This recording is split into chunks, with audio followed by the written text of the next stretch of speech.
Assalamualaikum warahmatullahi wabarakatuh. Nama saya Megawati dengan NIM 1814268, kelas PBSB semester 4. Saya di sini akan menjawab pertanyaan dari dosen yaitu MK Manajemen Pengawasan dan Lembaga Keuangan Syariah. Baiklah, untuk pertanyaan yang pertama yaitu apa tujuan dari The Basel Commit? Tujuannya adalah untuk melakukan kerjasama dan harmonisasi dalam pengawasan perbankan secara internasional.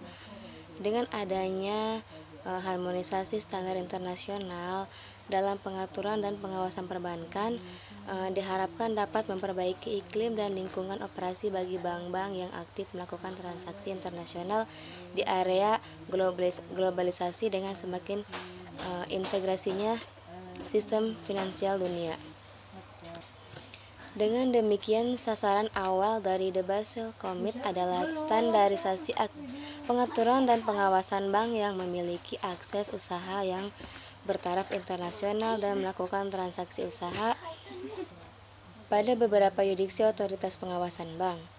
Hal tersebut dapat menimbulkan suatu disput hukum mengenai peraturan mana yang harus diterapkan dalam operasi bank tersebut. Untuk pertanyaan yang kedua yaitu jelaskan kondisi permasalahan perbankan di Indonesia sejak tahun 1992. Sebutkan dan jelaskan 3 faktor yang menunjukkan keterkaitan dan harus diperhatikan dalam setiap permasalahan perbankan. Dalam periode 1989-an terjadi perubahan politik ekonomi dan kebijakan pemerintah di berbagai negara secara drastis. Dan itu mempengaruhi iklim kehidupan perbankan. Dampak krisis dalam perekonomian negara yang bersangkutan sangat luas dan memerlukan biaya besar untuk pemulihannya. Lebih dari itu, dampak tersebut juga berpengaruh negatif terhadap negara lain, termasuk negara industri atau negara maju. Sumber yang diolah oleh Carl Johan Lindgren, Indonesia mulai menghadapi masalah perbankan sejak tahun 1992. Dengan indikasi kredit bermasalah yang terkonsentrasi pada bank-bank pemerintah sejumlah lebih dari 25% dari total kredit pada tahun 1993. Pengaruh negatif lain yang bersumber dari kondisi dan kebijakan ekonomi makro di Indonesia pada masa itu adalah jumlah uang beredar dan kredit tumbuh dengan cepat setelah deregulasi 1988 yang kemudian dilakukan pengetatan pada tahun 1991 sampai 1992. Nah, di situ terjadi arus modal jangka pendek yang mempersulit manajemen moneter.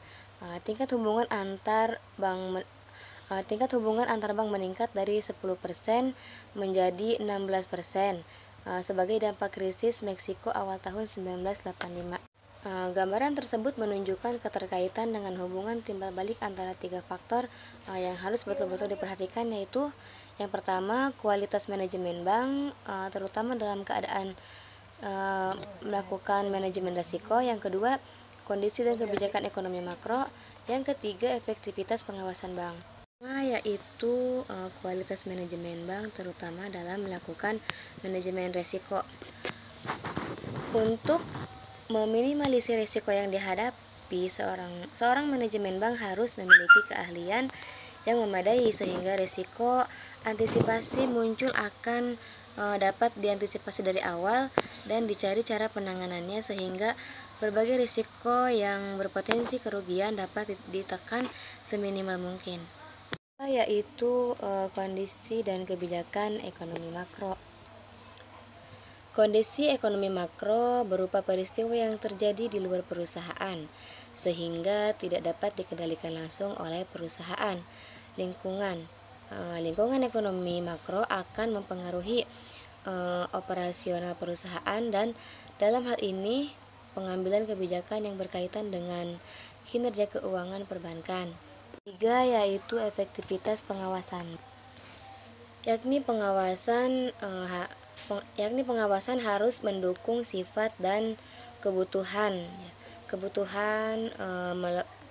melaporkan setiap penyimpangan dengan segera, fleksibel, objektif, teliti, dan mudah dimengerti. Nomor 3 yaitu jelaskan bagaimana seharusnya pelaksanaan pengawasan secara efektif bagi bank dan lembaga keuangan syariah. Bank Indonesia sebagai otoritas pengawasan bank mengatur dan pengawas yang efektif sangat diperlukan bagi keamanan dan kesehatan lembaga keuangan, tak terkecuali bank syariah. Agar pengawasan bisa berjalan secara efektif, maka harus dinyatakan secara jelas dan mekanisme yang tepat. Tujuannya untuk memastikan bahwa sistem keuangan bisa berjalan secara aman dan sehat, dan sesuai dengan ajaran Islam, dan bisa menyesuaikan dengan ketentuan internasional serta mampu bersaing dalam tatanan domestik atau di pasar keuangan internasional. Yang dari saya, kurang lebihnya mohon maaf. Wassalamualaikum warahmatullahi wabarakatuh.